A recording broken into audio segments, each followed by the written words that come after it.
Hello everyone, this is ANURADHA Sharma and you're watching my channel IELTS with ANURADHA. Listen to the conversation between the man and the woman and answer the questions. First, you have some time to look at questions 1 to 4.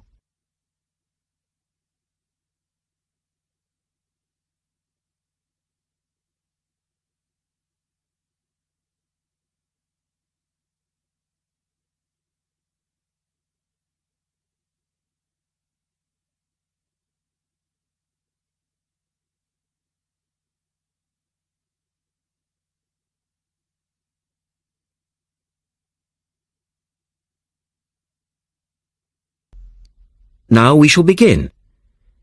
You should answer the questions as you listen, because you will not hear the recording a second time. Listen carefully and answer questions 1 to 4.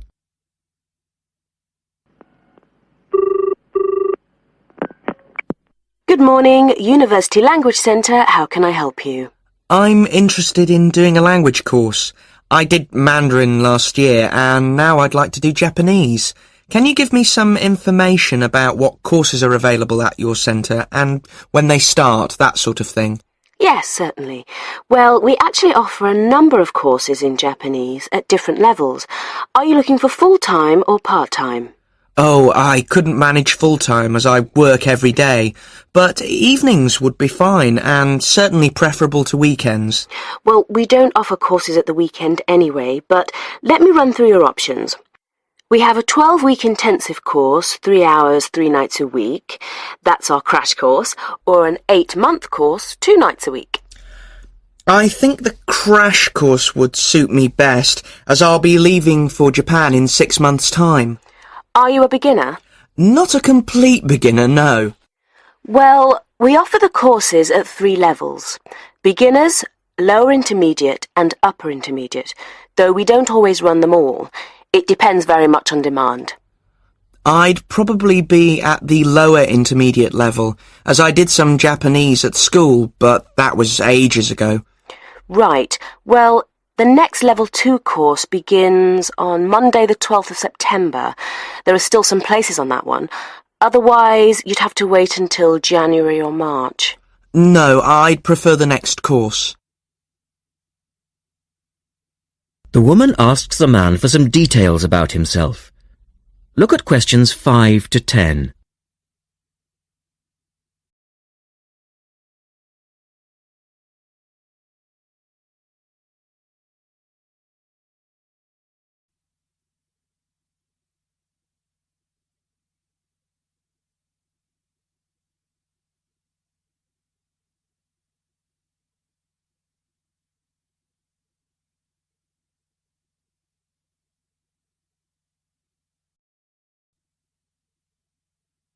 Now listen to their conversation and complete the form.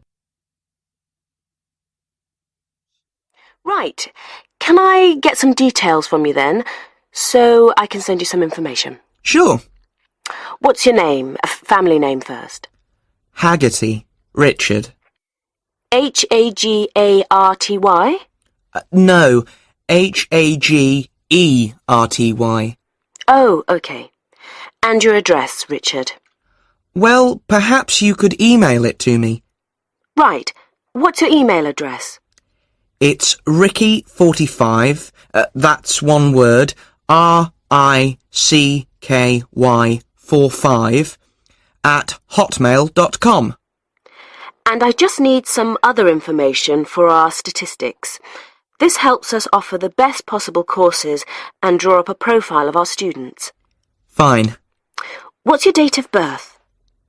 I was born on the 29th of February, 1980. 1980? So you're a leap year baby. That's unusual. Yes, it is. And just 1 or 2 other questions for our market research, if you don't mind. No, that's fine.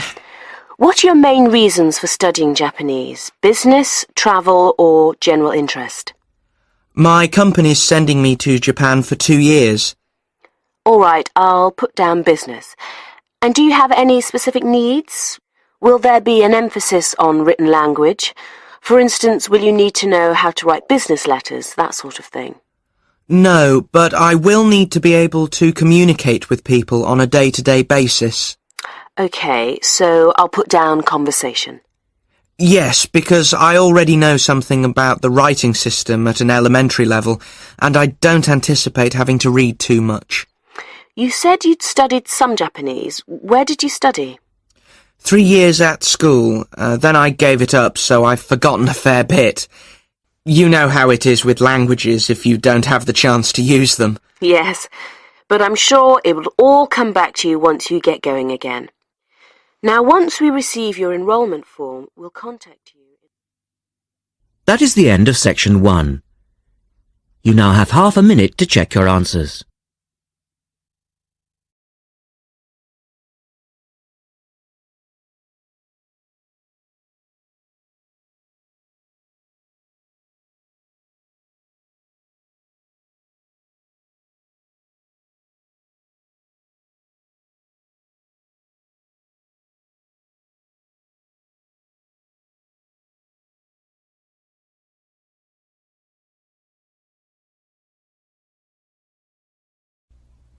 Now turn to Section 2. Section 2. You will hear a man talking on the radio about dogs which help people with their work. First, look at questions 11 and 12.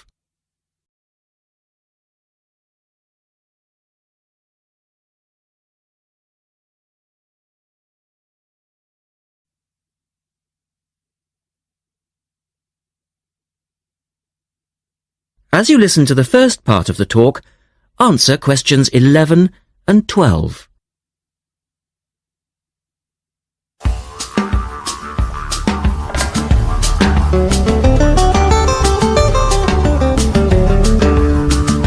Welcome to this week's edition of Countrywide.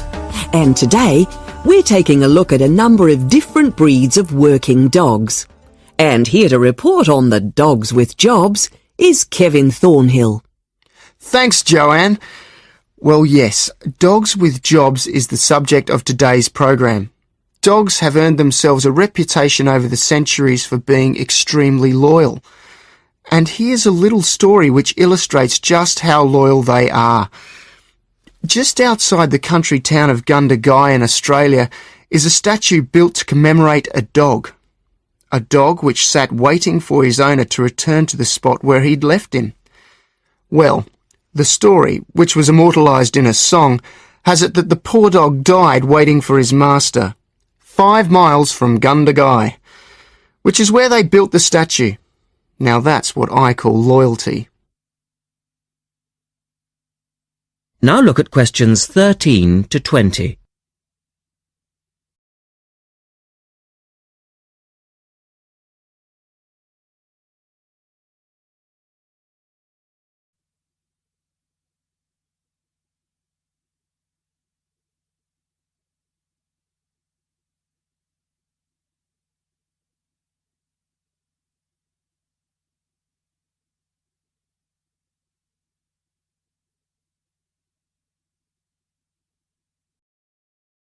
As the talk continues, complete the table for questions 13 to 20.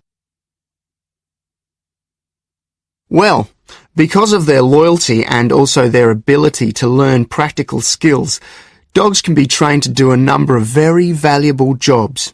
Perhaps the most well-known of working dogs is the Border Collie sheepdog. Sheepdogs which work in unison with their masters need to be smart and obedient, with a natural ability to herd sheep. Some farmers say that their dogs are so smart that they not only herd sheep, they can count them too. Another much-loved working dog is the guide dog, trained to work with the blind. Guide dogs, usually Labradors, need to be confident enough to lead their owner through traffic and crowds, but they must also be of a gentle nature. It costs a great deal of money to train a dog for this very valuable work, but the guide dog associations in the UK, America and Australia receive no government assistance, so all the money comes from donations. Another common breed of work dog is the German Shepherd. German Shepherds make excellent guard dogs and are also very appropriate as search and rescue dogs, working in disaster zones after earthquakes and avalanches. These dogs must be tough and courageous to cope with the arduous conditions of their work, and so that they can be sent anywhere in the world to assist in disaster relief operations, effective dogs and their trainers are now listed on an international database. When you arrive at an airport here, you may be greeted in the baggage hall by a detector dog, wearing a little red coat bearing the words "Quarantine." These dogs are trained to sniff out fresh fruit as well as meat and even live animals hidden in people's bags. In order to be effective, a good detector dog must have an enormous food drive. In other words, they must really love their food. At Sydney Airport, where there are 10 detector dogs working full-time, they stop about 80 people a month trying to bring illegal goods into the country. And according to their trainers, they very rarely get it wrong. Another famous working dog is the husky. Huskies, which originally came from Siberia, have been used for decades as a means of transport on snow, particularly in Antarctica where they have played an important role. Huskies are well adapted to harsh conditions and they enjoy working in a team. But the huskies have all left Antarctica now because the international treaty prohibits their use in the territory as they are not native animals. Many people were sad to see the dogs leave Antarctica, as they had been vital to the early expeditions and earned their place in history along with the explorers. That is the end of section 2. You now have half a minute to check your answers.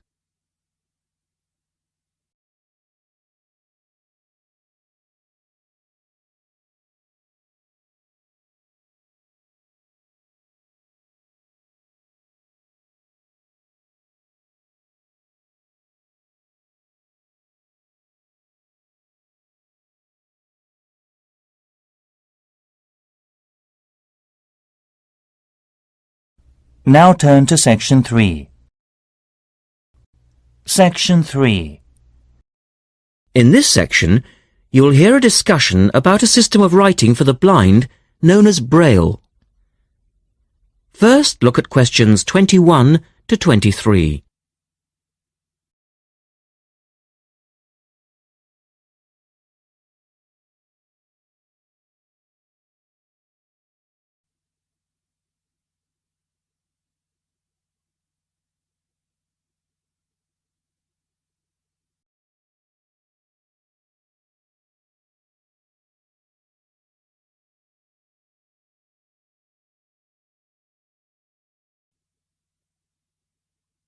Now listen to the first part of the discussion and complete the notes for questions 21 to 23.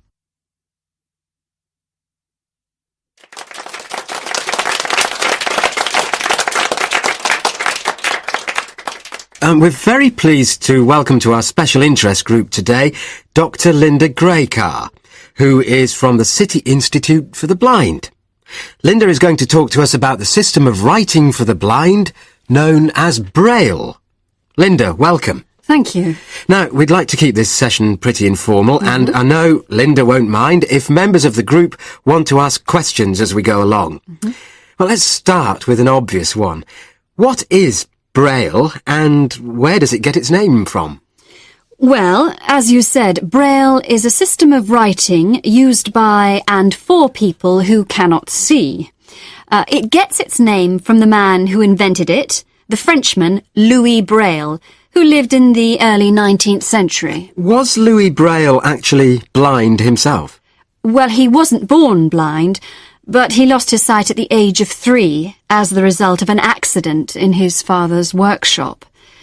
Louis Braille then went to Paris to the National Institute for Blind Children, and that's where he invented his writing system at the age of only 15 in 1824, while he was at the Institute. But he wasn't the first person to invent a system of touch reading for the blind, was he? No, another Frenchman had already come up with the idea of printing embossed letters that stood out from the paper, but this was very cumbersome and inefficient. Did Louis Braille base his system on the first one? No, not really. When he first went to Paris, he heard about a military system of writing using 12 dots. This was a system invented by an enterprising French army officer, and it was known as night writing. It wasn't meant for the blind, but rather for battle communications at night. That must have been fun. Look at questions 24 to 30.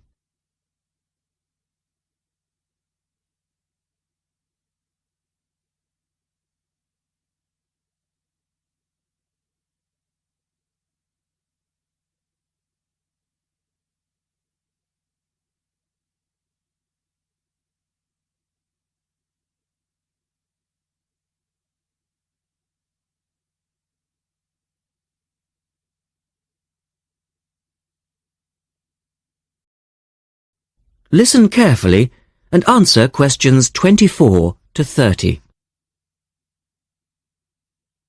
Anyway, Braille took this system as a starting point, but instead of using the 12 dots, which night writing used, he cut the number of dots in half and developed a 6-dot system. Can you give us a little more information about how it works? Well, it's a system of touch reading, which uses an arrangement of raised dots called a cell. Braille numbered the dot positions 1, 2, 3 downward on the left and 4, 5, 6 downward on the right. The letters of the alphabet are then formed by using different combinations of these dots. Yes? So, is the writing system based on the alphabet with each word being individually spelt out? Well, it's not quite that simple, I'm afraid. For instance, the first 10 letters of the alphabet are formed using dots 1, 2, 4 and 5. But Braille also has its own short forms for common words. For example, B for the word but and H for have. There are many other contractions like this. So you spell out most words letter by letter, but you use short forms for common words? Yes. Though I think that makes it sound a little easier than it actually is. And was it immediately accepted? I mean, did it catch on straight away? Well, yes and no. It was immediately accepted and used by Braille's fellow students at the school, but the system was not officially adopted until 1854, 2 years after Braille's death. So official acceptance was slow in coming. I suppose it works for all languages which use the Roman alphabet. Yes, it does, with adaptations, of course. Can it be written by hand, or do you need a machine to produce Braille? Well, you can write it by hand onto paper with a device called a slate and stylus. But the trick is that you have to write backwards, from right to left, so that when you turn your sheet over, the dots face upwards and can be read like English from left to right. Oh, I see. But these days, you'd probably use a Braille writing machine, which is a lot easier. And tell us, Linda, is Braille used in other ways, other than for reading text? Yes, indeed. In addition to the literary Braille code, as it's known, which of course includes English and French, there are other codes. For instance, in 1965, they created a form of Braille for mathematics. I can't imagine trying to do maths in Braille. Yes, that does sound difficult, I agree. And there's also a version for scientific notation. Oh, and yes, I almost forgot. There is now a version for music notation as well. Well, thanks, Linda. That was most interesting. Now, does anyone have any last questions? Yes. Roughly how long does it take to learn to read Braille? Can you do it in a day? That is the end of section 3. You now have half a minute to check the answers.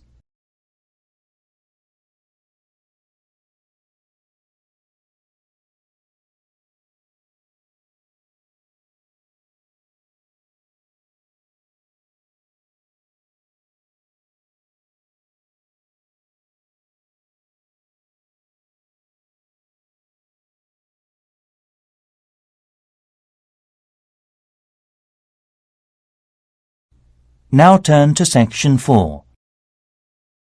Section 4. You will hear a talk about memory in babies and young children. First, you have some time to look at questions 31 to 35.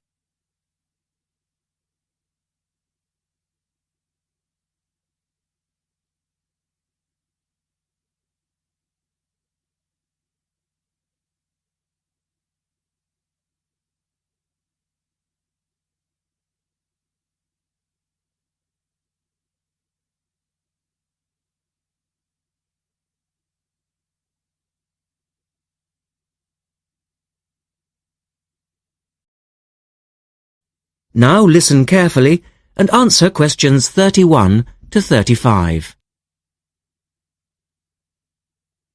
We're going to look today at some experiments that have been done on memory in babies and young children. Our memories, it's true to say, work very differently, depending upon whether we are very old, very young, or somewhere in the middle. But when exactly do we start to remember things? And how much can we recall? One of the first questions that we might ask is, do babies have any kind of episodic memory? Can they remember particular events? Obviously, we can't ask them, so how do we find out? Well, one experiment that's been used has produced some interesting results. It's quite simple and involves a baby in its cot, a colourful mobile, and a piece of string. It works like this. If you suspend the mobile above the cot and connect the baby's foot to it with the string, the mobile will move every time the baby kicks. Now you can allow time for the baby to learn what happens and enjoy the activity. Then you remove the mobile for a time and reintroduce it sometime from 1 to 14 days later. If you look at this table of results, at the top 2 rows, you can see that what is observed shows that 2-month-old babies can remember the trick for up to 2 days, and 3-month-old babies for up to a fortnight. And although babies trained on one mobile will respond only if you use the familiar mobile, if you train them on a variety of colours and designs, they will happily respond to each one in turn. Now, looking at the 3rd row on the table, you will see that when they learn to speak, babies as young as 21 months demonstrate an ability to remember events which happened several weeks earlier. And by the time they are 2, some children's memories will stretch back over 6 months, though their recall will be random, with little distinction between key events and trivial ones. And very few of these memories, if any, will survive into later life. So, we can conclude from this that even very tiny babies are capable of grasping and remembering a concept. Look at questions 36 to 40.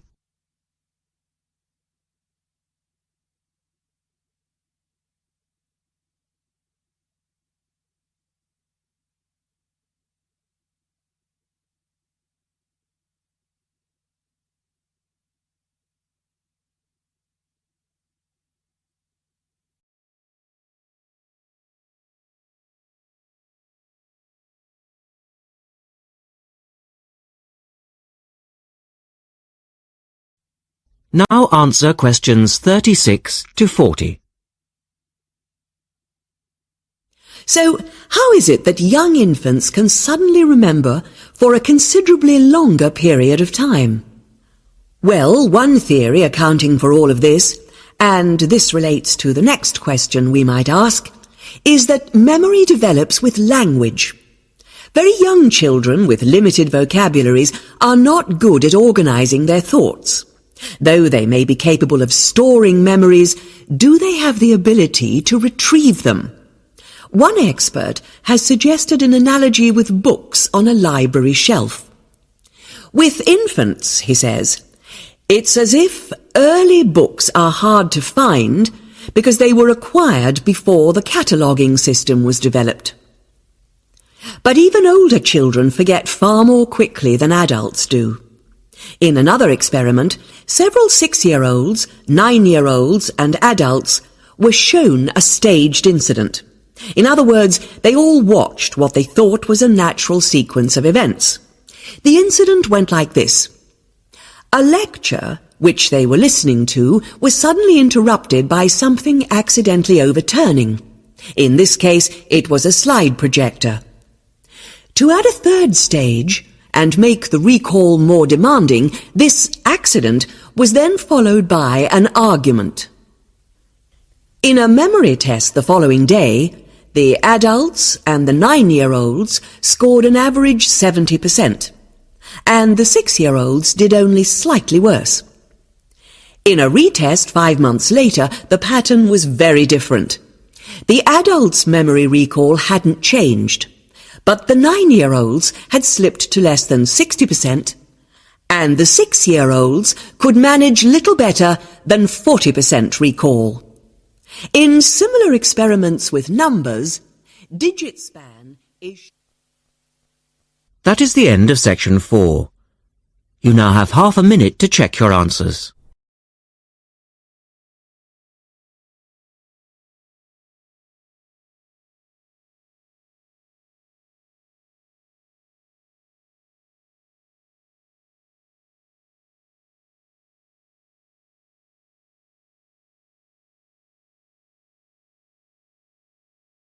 Thank you for watching and stay tuned for more videos.